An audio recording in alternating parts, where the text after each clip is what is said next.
नमस्कार. महाराष्ट्रातील तमाम माता भगिनींचे आपल्या TV6 मराठी या युट्यूब चॅनलवर स्वागत आहे. आजचा व्हिडिओ खूप इम्पॉर्टंट असणार आहे, कारण आज मी जी माहिती सांगणार आहे ती फक्त अपडेट नाही, तर तुमचा पुढील सर्व हप्त्यांवर परिणाम करणारी ती एक बाब आहे. अनेक बहिणींच्या खात्यात पैसे आलेले आहेत, पण अनेकांच्या खात्यात एकही रुपया अजून जमा झालेला नाही आणि त्यामागचं कारण आता स्पष्ट झालेलं आहे. राज्य शासनाने आता लाडकी बहीण योजनेची मोठ्या प्रमाणावर पडताळणी सुरू केलेली आहे.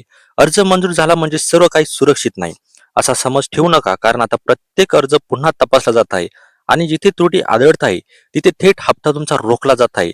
लाडक्या बहिणो, ही केवळ निष्काळजीपणाची कारण नाही, कारण शासनाने स्पष्ट इशारा दिलेला आहे की दोन महत्वाचे कागदपत्रे अपूर्ण असतील तर 4200 रुपयांचा हप्ता तर थांबेलच, पण पुढील कोणताही हप्ता तुम्हाला जमा होणार नाही.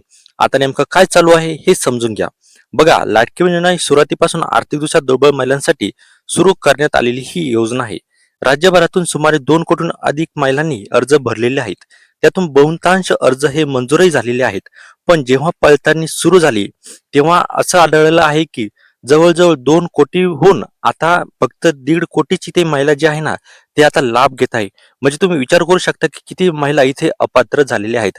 आता तुम्ही सुद्धा अपात्र होऊ नाही म्हणून तुम्हाला ह्या काही गोष्टींची काळजी घ्यायची आहे आणि तुम्हाला लगेच जे मी 2 डॉक्युमेंट सांगणार आहे ते सबमिट करायचे आहे. अन्यथा तुमचा सुद्धा येणारा जो फेब्रुवारीचा हप्ता आहे तो सुद्धा इथे कायमचा बंद होऊ शकतो आणि त्यापुढे तुम्हाला कोणताही हप्ता जो आहे ना तो इथे भेटणार नाही.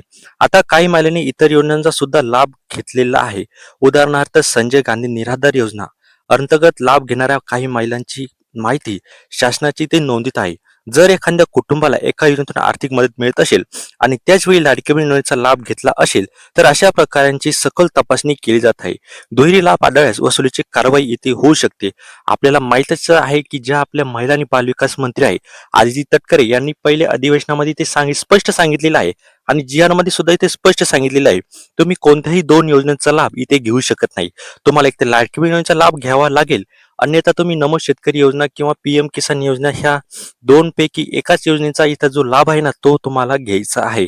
अन्यथा जर तुम्ही 3-4 योजनेचा जर लाभ घेत असेल किंवा 2 योजनेचा लाभ घेत असेल तर तुम्ही डायरेक्टली इथे लाडकी बहीण योजनेच्या याच्यामधून अपात्र होऊ शकतात. तसेच जर कुटुंबातील कोणी सदस्य इन्कम टॅक्स भरत असेल, मग तो नवरा असो, सासरा असो किंवा तुमचे पती असो किंवा तुमचे वडील असो, तर अशा कुटुंबांना या योजनेत अपात्र ठरवले जाऊ शकते.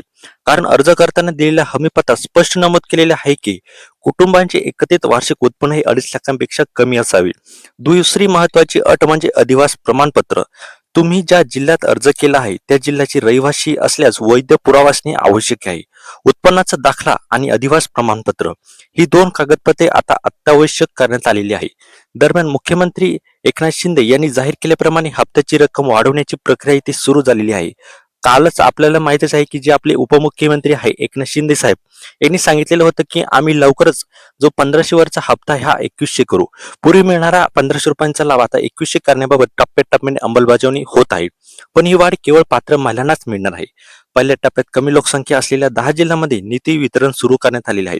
त्यामध्ये सिंधुदुर्ग, गडचिरोली, हिंगोली, वाशिम, भंडारा, वर्धा, गोंदिया, रत्नागिरी, नंदुरबार आणि धाराशिव या जिल्ह्यांचा समावेश आहे. जर तुम्ही या जिल्ह्यांमध्ये राहत असाल आणि तरीही पैसे आले नसतील तर तुमच्या अर्जात किंवा कागदपत्रात काही त्रुटी असल्याची शक्यता आहे. शासनाकडून सध्या सर्व अर्जांचे डिजिटल रिचेकिंग सुरू आहे.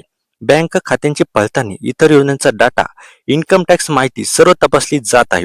लाडक्या बहिणींनो, योजना बंद होत नाही, निधी उपलब्ध आहे, पण नियम कडक झालेले आहेत. त्यामुळे घाबरू नका, पण जागरूक राहा. तुमची कागदपत्रे व्यवस्थित ठेवा, माहिती पडताळून घ्या आणि अफवांवर विश्वास ठेवू नका.